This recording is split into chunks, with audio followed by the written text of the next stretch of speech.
Hello दोस्तों, स्वागत है आपका मेरे YouTube चैनल में स्मार्ट स्टडी में। आज हम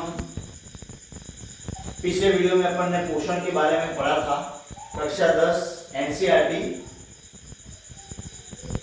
के अनुसार कक्षा 10 विज्ञान का अपन अध्ययन कर रहे हैं। जैसा कि आपने पहले देखा था, अपन ने जीवों में पोषण के बारे में पढ़ा था।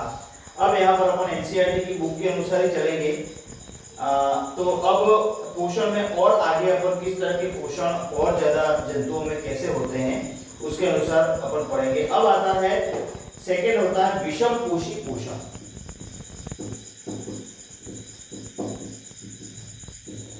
विषम पोषी पोषण,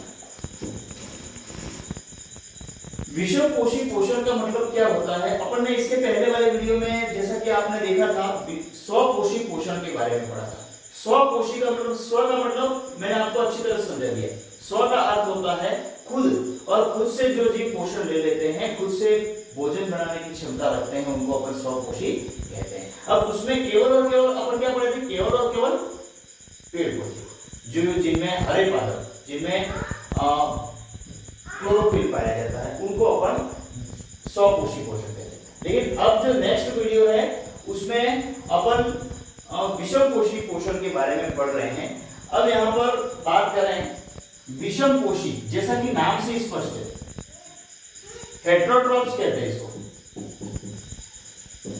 हेटेरोट्रॉप्स, यानी कि विषम पोषी पोषण।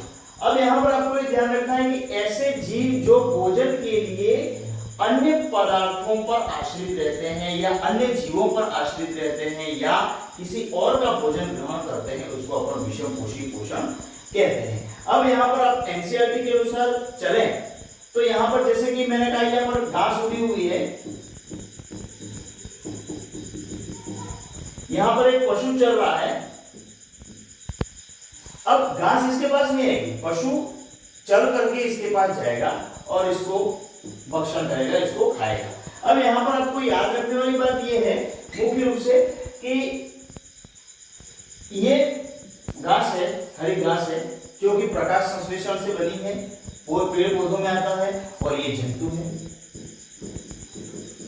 तो ये विषम पोषी पोषण। अब यहाँ पर दूसरी बात, एनसीईआरटी के अनुसार देखें कि कई प्रकार के ऐसे पदार्थ होते हैं, कई जीव ऐसे होते हैं जो भोजन को सीधा अपने अंदर ले लेते हैं, ठीक है। कई जीव ऐसे होते हैं जो भोजन का कुछ भाग इसके शरीर के अंदर लेते हैं।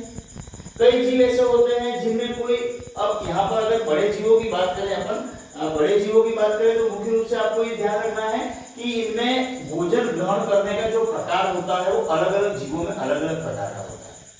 जैसे कि अपन बात करें सूक्ष्म जीव होते हैं। अब यहाँ पर सूक्ष्म जीवों में जैसे कि अपन बात करें कवक, जीवाणु, विषाणु, प्रोटोजोआ, एक एक के बारे में अच्छी तरह से समझाऊंगा। ये सूक्ष्म जीव हैं जो अपनी आंखों से सही तरह से विजिबल नहीं होते हैं, अपन को नहीं दिखते, लेकिन वातावरण में मौजूद होते हैं, अपने इस पर्यावरण में मौजूद होते हैं, कहीं ना कहीं होते हैं। जैसे कि मैं आपको एग्जांपल बताऊं कि अपन सूक्ष्मदर्शी की दृष्टि से बात करें तो जैसे मैं यहाँ पर काफी वीडियो बना रहा हूँ, मैं यहाँ पर इस कमरे में खड़ा हूँ, मेरे को कई जीव ऐसे हैं जो मेरे को मेरी आंखों से नहीं दिखते हैं, जो सूक्ष्म जीव कहलाते हैं। कई बैक्टीरिया ऐसे हैं, बैक्टीरिया मीन्स कई जीवाणु ऐसे हैं, कई विषाणु ऐसे हैं जो ये हवा में उड़ रहे हैं, तैर रहे हैं, लेकिन मेरे को विजिबिलिटी नहीं है, अब मेरे को नहीं दिख रहा है, मेरे आंखों की इतनी क्षमता नहीं है कि उनको देख सके। तो ये जो जीव होते हैं वो कहीं ना कहीं पर्यावरण में मौजूद होते हैं, वो भी पोषण ग्रहण करते हैं, वो भी भोजन करते हैं, लेकिन सबका भोजन करने का तरीका अलग अलग होता है। सबका भोजन करने का तरीका अलग अलग होता है। अब अपन बात करें जैसे विषाणु की बात करें, विषाणु स्वयं एक जीव नहीं है, समझ रहे हो आप? यह एक निर्जीव पदार्थ की श्रेणी में भी आ सकता है, लेकिन जैसे ही वह दूसरी किसी कोशिका के संपर्क में आता है उसमें जीवन प्रारंभ हो जाता है और वह दूसरे जीव की कोशिकाओं में अपना जो आरएनए होता है, अपना जो जीवन चक्र है वो शुरू कर देता है। तो यहाँ पर विषाणु जो है वो बहुत ही सूक्ष्म जीव है और विषाणु के बारे में आगे भी पढ़ेंगे अपन, वायरसों के बारे में आगे भी पढ़ेंगे। वायरस का अर्थ विष होता है। इसके बाद अपन जीवाणु के बारे में बात करें। मैंने आपको बताया कि बहुत सारे जीवाणु जो होते हैं वो हमारे आसपास मौजूद हैं, लेकिन आपके दिमाग में ये बात क्लियर रूप से निकाल देनी है कि हर प्रकार के जो बैक्टीरिया होते हैं, हर प्रकार के जो जीवाणु होते हैं वो हानिकारक होते हैं, ऐसा नहीं है। बहुत सारे बैक्टीरिया, बहुत सारे जीवाणु जो होते हैं वो हमारे लिए लाभदायक भी होते हैं। ठीक है, जैसे कि एग्जाम्पल बताइए, आपको ध्यान में हो तो ऐसे बैक्टीरिया, ऐसे जीवाणु का नाम बताइए पहले से कहीं पढ़ा हुआ हो, सुना हो तो अपने लिए लाभदायक होते हैं। जैसे कि लैक्टोबैसिलस, लैक्टिक अम्ल बैक्टीरिया, जो दूध में पाए जाने वाले, दूध को फाड़ के दही में परिवर्तित करने वाले बैक्टीरिया। अब दही का उपयोग अपन करते हैं, लेकिन ये जीवाणु हमारे शरीर में नुकसानदायक नहीं होते हैं, वो हमारे लिए आवश्यक होते हैं, हमारे बॉडी के लिए आवश्यक होते हैं। उसके बाद आपने कवक देखा होगा, डबल रोटी देखी होगी, ब्रेड देखी होगी, वो सब जीवाणु बेस्ड चीजें हैं, जीवाणु के क्रियाओं द्वारा बनती है। उसके बाद आपने और बहुत सारी ऐसी चीजें खाई होंगी जो कि जीवाणु बेस है, उनका पहले फर्मेंटेशन किया जाता है, आटे को लंबे समय तक पका करके गूंद करके रख दिया जाता है, फिर इसके अंदर बैक्टीरियल ग्रोथ होती है, फिर इसके अंदर आपने देखा होगा कि छोटे छोटे इस तरह से छेद हो जाते हैं, वो सब बैक्टीरिया के बेस प्रोडक्ट हैं। इसलिए यहाँ पर अपने पढ़ने का अर्थ, विषम पोषण पढ़ने का अर्थ ये होता है कि भोजन किस जीव द्वारा कौन से तरीके से अपने बॉडी के अंदर लिया जाता है, भोजन किस तरह से ग्रहण किया जाता है, अंतर्ग्रहण भोजन का किस तरह से किया जाता है। जैसे फिर यहाँ पर आपके इस एनसीईआरटी की बुक में एक एग्जाम्पल छोटा सा दिया गया है जिसका नाम है अमीबा। अमीबा एक कोशिकीय जीव है, प्रोटोजोआ है, प्रोटोजोआ सेल में पाया जाने वाला जंतु है। अब अमीबा जो होता है, जैसे अमीबा, ये अमीबा कह सकते हो। अब इसको मैं इसको भी कैसे भी बना सकता हूँ, यानी कि अमीबा एक ऐसा जीव है जो प्रिमिटिव स्तर पे इसकी स्टडी के लिए उपयोग में लाया जाता है। और अमीबा सूक्ष्म तो जीव है, सूक्ष्मदर्शी होता है, पानी में पाया जाने वाला जीव है और यह कई प्रकार के रोग भी फैलाता है। और इसके भोजन करने का जो तरीका होता है, उसका एक कोशिकीय शरीर होता है, इसका शरीर एक कोशिकीय होता है, इसका शरीर अनियमित होता है, इसकी कोई फिक्स आकृति नहीं होती है, बहुत जैसा भोजन उसको मिलता है उसके अनुसार वो बन जाता है। जैसे कि मैं यहाँ पर एक एग्जांपल लेकर के आपको बताऊं कि यहाँ पर एक खाने का टुकड़ा पड़ा है जिसको खाद्य कण कहते हैं, ये अमीबा है और अमीबा का ये केंद्रक है।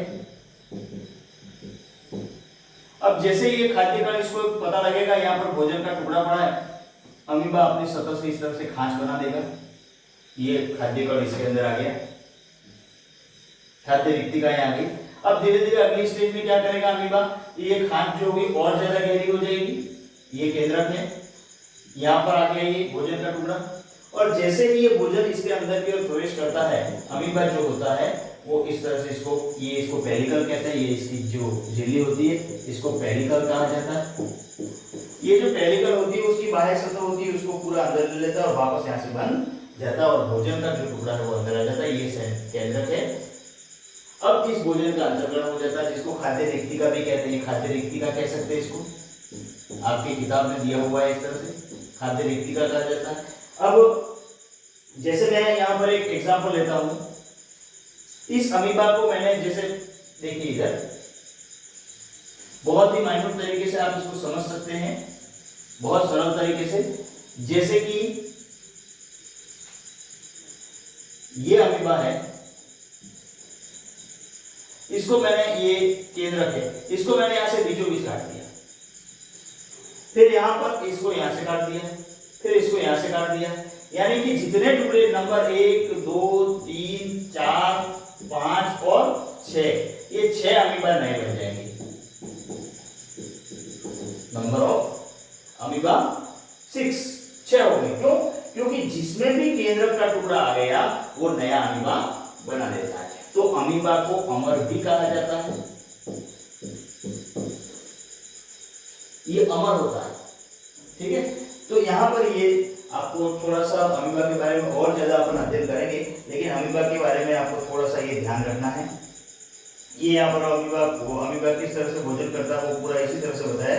तो भोजन धीरे धीरे इसके अंदर घुस जाता है और वो पेरिकल द्वारा वापस इसको बंद कर दिया जाता है। तो ये आपको भोजन के प्रकारों में ध्यान रखना है कि भोजन किस तरह से लेते हैं, अलग अलग प्रकार के जंतु भोजन किस प्रकार से ग्रहण करते हैं।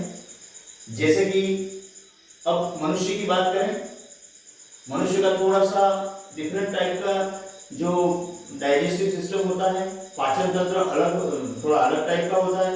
भोजन अपन ग्रहण करते हैं, वो भोजन आमाशय में जाता है, आमाशय में लंबे समय तक पड़ा रहता है, उसके बाद उसका पाचन होता है, फिर वो छोटी आंत और बड़ी आंत से होता हुआ इसमें बहुत सारी क्रियाएं होती है, रिएक्शन होती है। शायद आपके बीच में यहाँ दिया हुआ मनुष्य में पोषण वो अपन पढ़ेंगे। तो अपना भोजन ग्रहण करने का तरीका अलग है और अपना भोजन के पाचन का तरीका अलग है। तो ये इसके बाद अगर पशुओं की बात करें और पशुओं में भी भोजन का तरीका थोड़ा अलग है। भोजन वो ग्रहण कर लेते हैं, जैसे गाय भैंस को आपने चरते हुए देखा होगा, एक साथ वो भोजन अपने आमाशय में भर लेते हैं और भरने के बाद फिर जब वो बैठते हैं, रुके हुए होते हैं, तब वो इस तरह से जुगाली करते हैं, भोजन वापस उनके मुंह में आता है और वापस उसको चबा के वापस वो शरीर में भेजते हैं। यानी कि ये सिस्टम थोड़ा सा अलग है। उनके शरीर में एक रुमेन नामक भाग अलग होता है जो इस तरह की क्रियाविधि के लिए बना होता है। अब यहाँ पर सेलुलोज के पाचन के लिए, अब सेलुलोज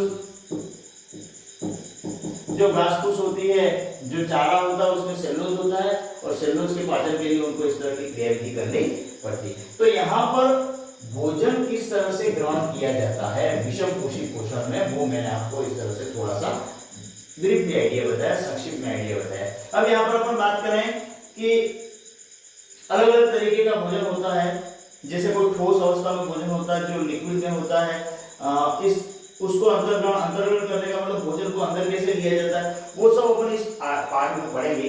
तो यहाँ पर विषम पोषी पोषण का कुछ तरीका आपको मैंने बताया कि विषम पोषी यानी कि अलग अलग प्रकार के भोजन किस तरह से अंतर्ग्रहण किए जाते हैं। और विषम पोषी को भी कह सकते हैं कि जैसे वो भोजन के लिए दूसरे जीवों पर आश्रित रहते हैं। हम सभी भोजन के लिए पेड़ पौधों पर आश्रित हैं। किस पर आश्रित है? पेड़ पौधों पर आश्रित है। तो यहाँ पर विषम पोषी पोषण जो हेटेरोट्रॉपिक न्यूट्रिशन होता है वो इस तरह से होता है। अब अपन अगले वीडियो में इसको अच्छी तरह से, और जो आपके ये एनसीईआरटी की, देखो भैया अब यहाँ पर आपको ध्यान रखना है कि आपको मैं कुछ ज्यादा चीजें नहीं बता रहा हूँ। क्यों नहीं बता रहा हूँ? क्योंकि बेसिक बातें एनसीईआरटी की किताब अपन 10वीं कक्षा के स्तर का लेते हैं, तो 9th और 10वीं और इसके नीचे की सभी कक्षाओं के छात्र और जिसको भी ये सीखना है, जीके के रूप में भी ये काम आता है, तो ये इसका उपयोग कर सकते हैं। लेकिन अगर आप इसको और ज्यादा थोड़ा पढ़ना चाहते हैं, अगर आप नीट की तैयारी करना चाहते हैं, तो मैं नीट के वीडियो भी बनाऊंगा। नीट के पेपर किस तरह से आते हैं, बायोलॉजी में किस तरह से नीट के पेपरों का क्वेश्चनिंग होता है, उनका क्वेश्चन पूछने का तरीका क्या होता है। अब यहाँ पर अपन स्कोर इसलिए नहीं कर पाते हैं कि अपन पढ़ रहे हैं, अपन को सब याद है, लेकिन प्रश्न या क्वेश्चन जो है वो किस तरह से पूछे जाते हैं और क्वेश्चन पूछने का जो तरीका है वो अलग होता है और अपन उसको समझते हैं दूसरी तरह से।